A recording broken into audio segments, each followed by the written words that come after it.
Previously on All Aboard. Today on All Aboard we're going to go something different. We're covering not just one train line but two train lines. Yep. We're covering Nuneaton to Leamington Spa.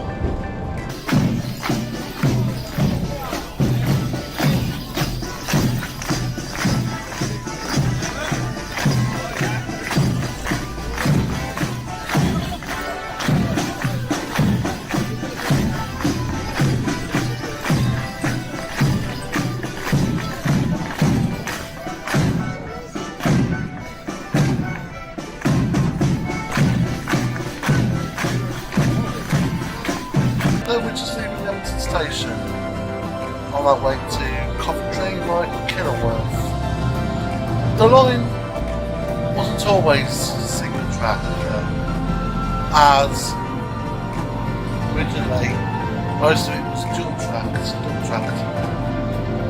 But of course things changed and cuts were made and Kenilworth, but most of the line was only single tracked.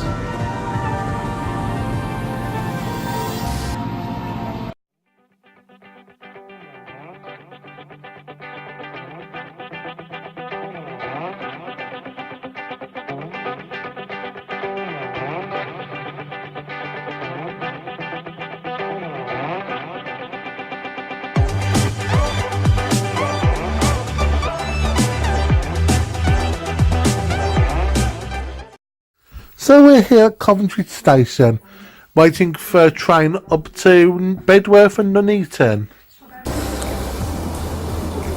An ancient city, Coventry, only 94 miles from London, yet its past riddled with differences.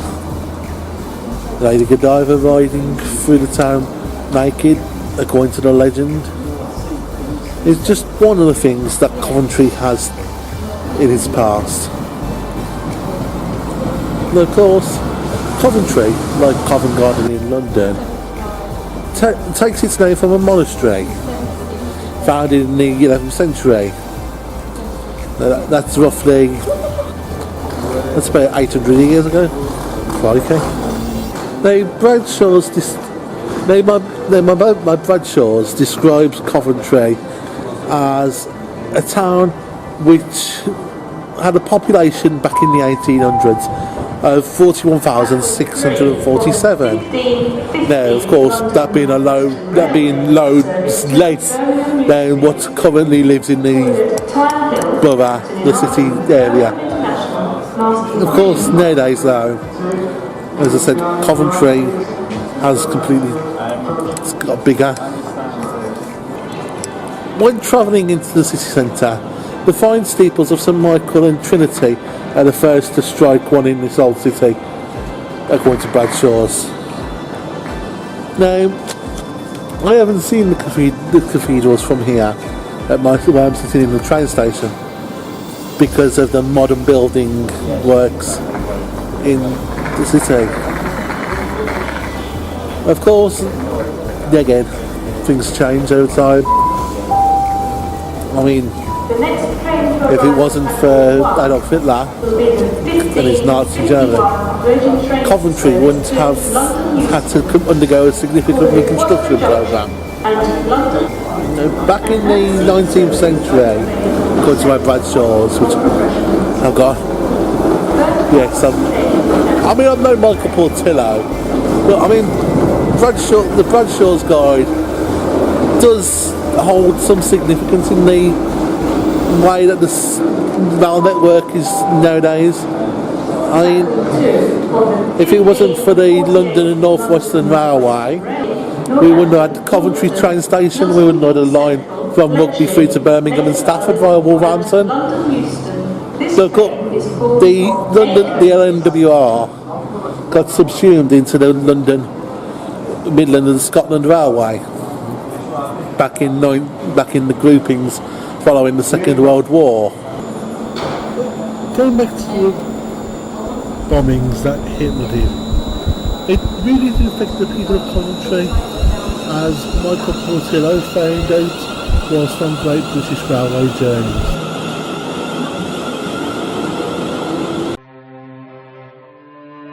Coventry was an essentially medieval city built in the 14th century, when it was the fourth wealthiest city in England. But one night in 1940, it was changed forever. For you and your family, how did the night of November the 14th, 1940 begin? It began as a normal night. The sirens did sound early.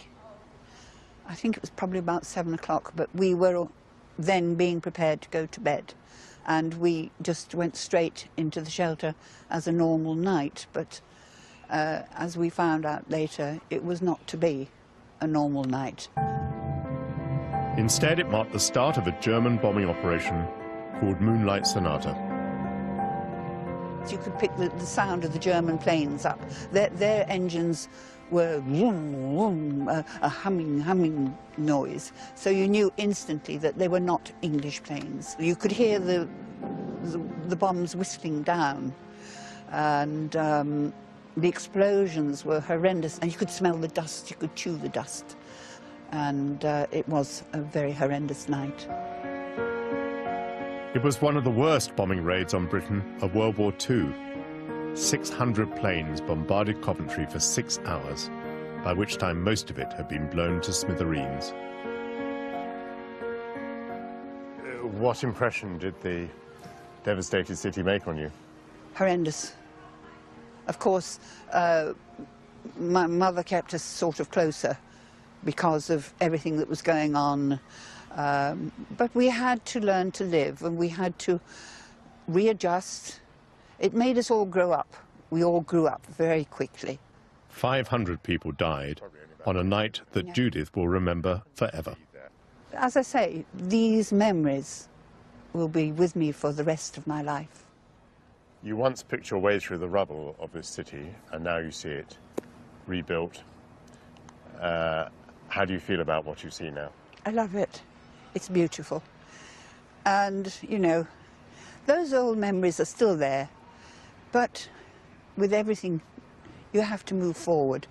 And I think Coventry is beautiful. Now, within 2 miles of the city centre are Whitley Park, which was an Elizabethan seat of Viscount Hood.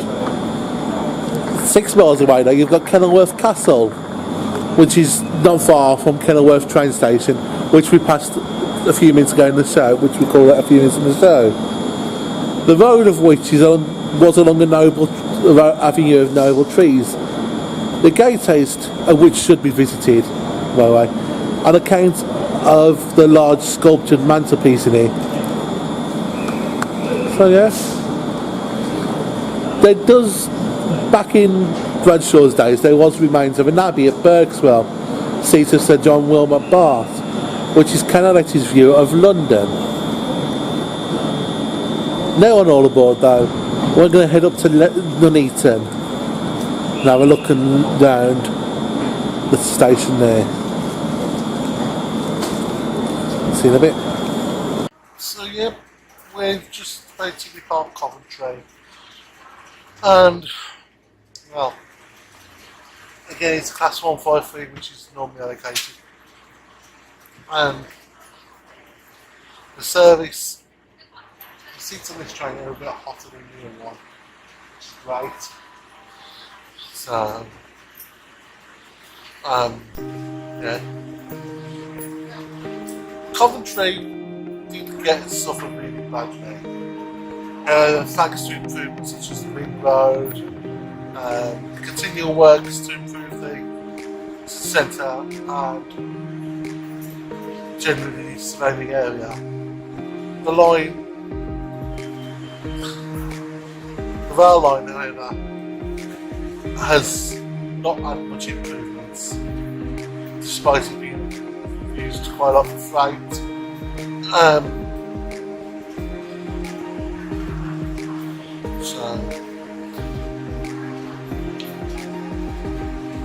Of course, the one thing that did happen to the line between Coventry and Ellington was the reinstatement of some parts of the track lines, and also the new station at Kenilworth.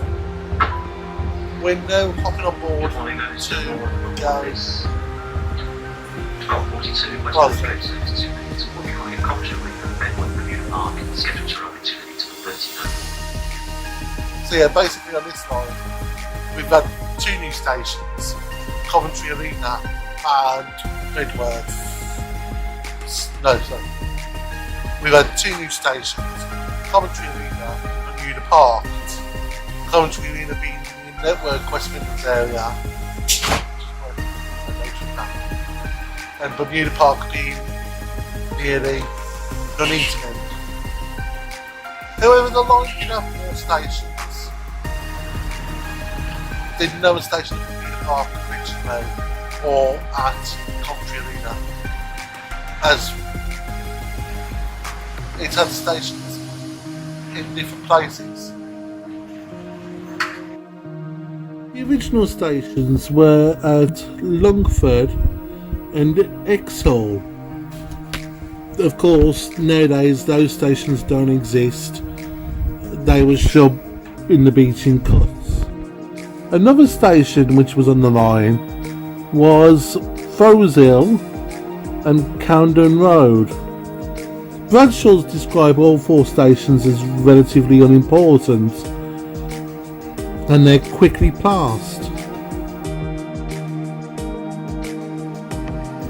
But Longford and Froeshill nowadays are served by frequent bus services run by National Express West Midlands, the number 20, 20A, 20B and 20C. But, of course, things didn't always go well for the line.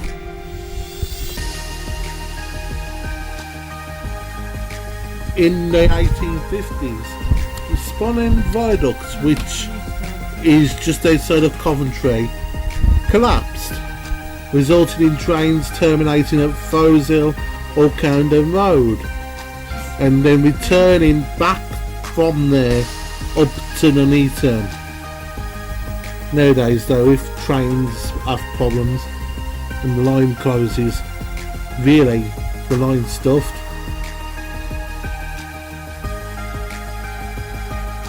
You'd have to turn around of Sedworth.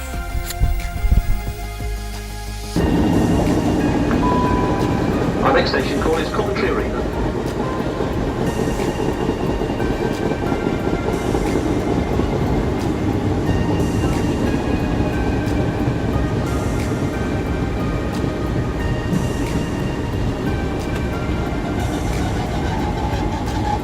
As can be seen, there's a queuing area for the platforms, which was built to stop the overcrowding, especially as the other side of the station holds the Ricoh Arena.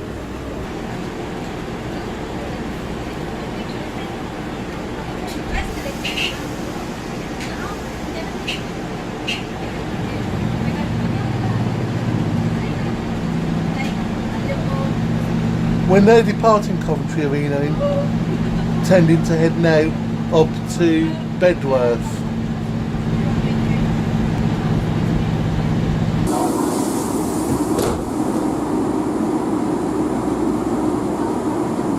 As we can see from the other angle, the shopping centre was in the background. Note the bus shelter style shelters. The fact that it's got no ticket office whatsoever. In fact, the station only has 2 ticket vending machines, one for each platform.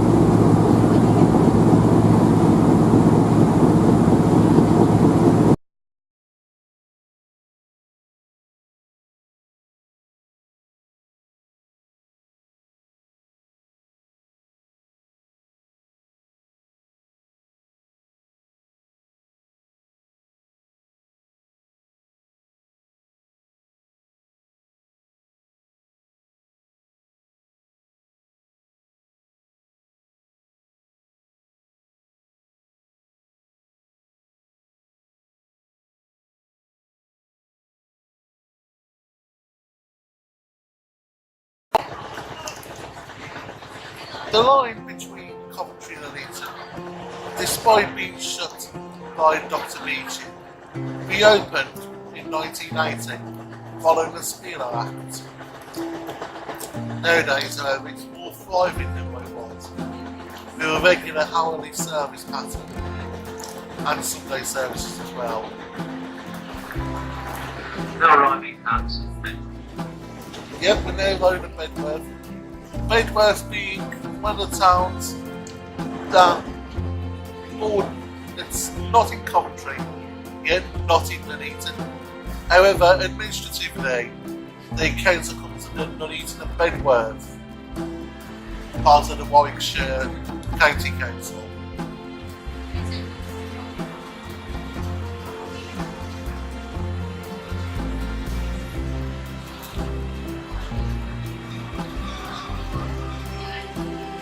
One thing I like about this line is that despite passenger services being shut by Richard Beeching, who we referred to in the previous episode about his closures and the reasons why, the train line through it's still open.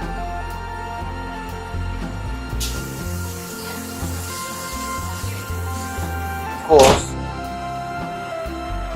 things change, as I said. The line flies. Hello, anyone?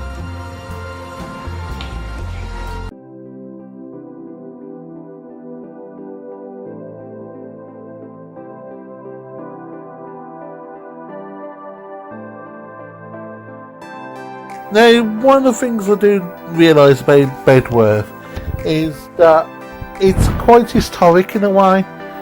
I mean, it was mentioned in the Domesday Book of 1086, an industrial town in the 18th and 19th centuries, mainly though due to the coal mining and overspill of ribbon weaving and textile industries from nearby Coventry.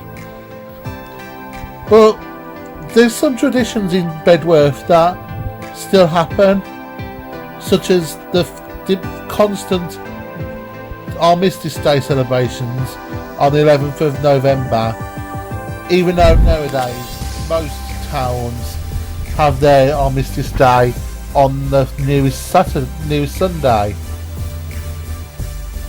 Some of the best things about the Bedworth Armistice Day celebrations were the fact that they got several Second World War planes scattering poppies over the town and petals from the poppies, mainly aiming at the war memorial. They used things such as Spitfires and Douglas C-47 Skytrains, which were military transport aircraft.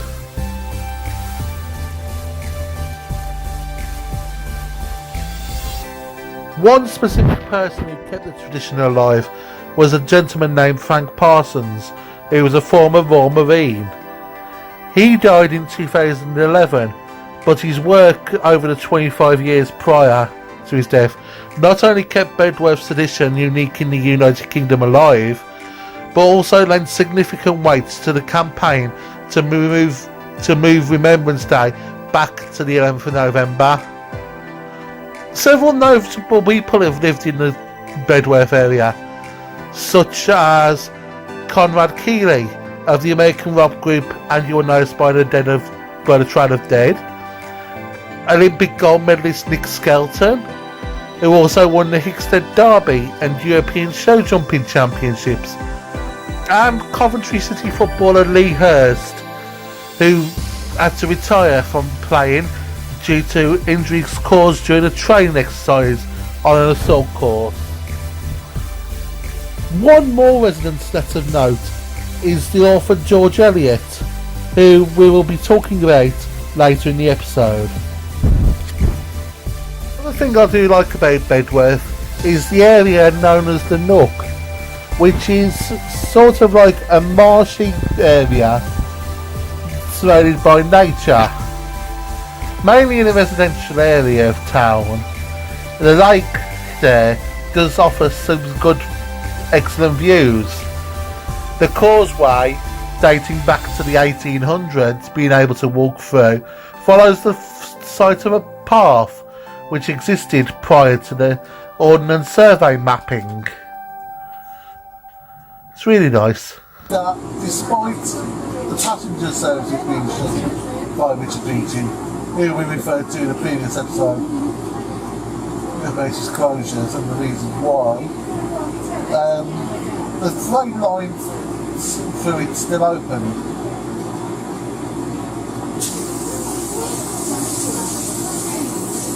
Of course, things change, as I said, and the line flies. Hello, anyone?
When they're coming to Bermuda Park, again, like Coventry Arena, it's a newer station in the line, built in the late 2010s, opened in 2016.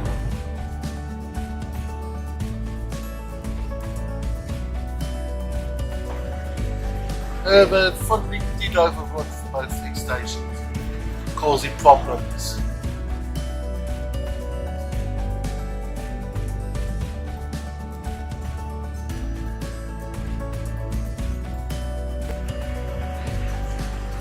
So yeah, funding problems seem to happen to all new stations really.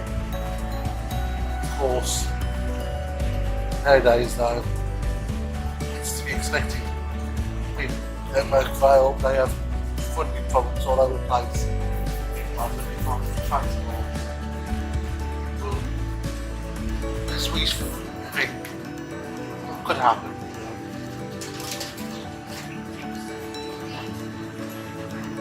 Could happen to anyone. I'll just try and call this. Oh well. We may just next station's our finale station. Right all aboard. So I'm just gonna sit back, relax, and let you watch out the train and go.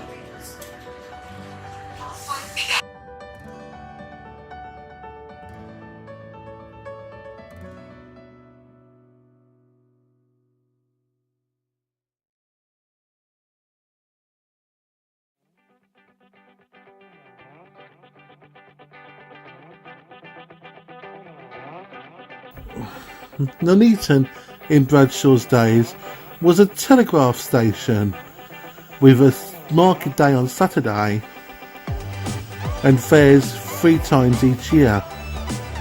The station was stone fronted and in architectural arrangements similar to that at Tamworth, the station being paved with red, black and yellow tiles. Indeed, the general character of the stations is much the same, the only difference being that the first class stations are larger and more elaborate in outline than the smaller ones. The Tudor or Elizabethan style is the same in all, and perhaps no style is so well adapted for buildings in which domestic requirements are to be studied. Nowadays though, Nuneaton is slightly different, being a town in the modern day Warwickshire, the largest town in fact, larger than the county town Warwick, having a population of 86,528 people. There's one notable resident of Nuneaton which our friend, Michael Portillo, is going to explain Great British Railway Journey. Mary Ann Evans, or George Eliot as we know her, lived in Nuneaton for the first 21 years of her life before moving to London to become an essayist. Her success is the more remarkable because women writers in the 1850s were very rare. And while Britain underwent the Industrial Revolution, women's equality was scarcely on the agenda. I'm keen to find out from John Burton, who's chairman of the George Eliot Fellowship, why Mary wanted to keep her female identity a secret.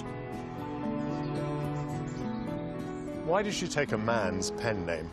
Well, by the time her first work of fiction came out, she was living, the Victorians would have said, in sin, with George Henry Lewis. She couldn't marry him because he was already married. And so the first work of fiction, I think they used George Eliot in order to perhaps cover the fact that the press would have made a lot of the fact that this was George Henry Lewis's common law wife, rather than concentrating on the literary qualities of the novel. What perception does she bring to her work? Why is it that she's so remembered? I think she's so remembered because of the wisdom and the compassion, actually, that she shows. When you read her, she pulls you up short with her pre-Freudian but psychological insights into human nature, which I still find quite extraordinary. I also feel that her humour is wonderful. It's not laugh-out-loud humour, but it's wonderful, subtle, very understanding, human nature, really, I think, is at the core of what she's writing. George Eliot demonstrated that an educated woman could take her place amongst the most eminent Victorians.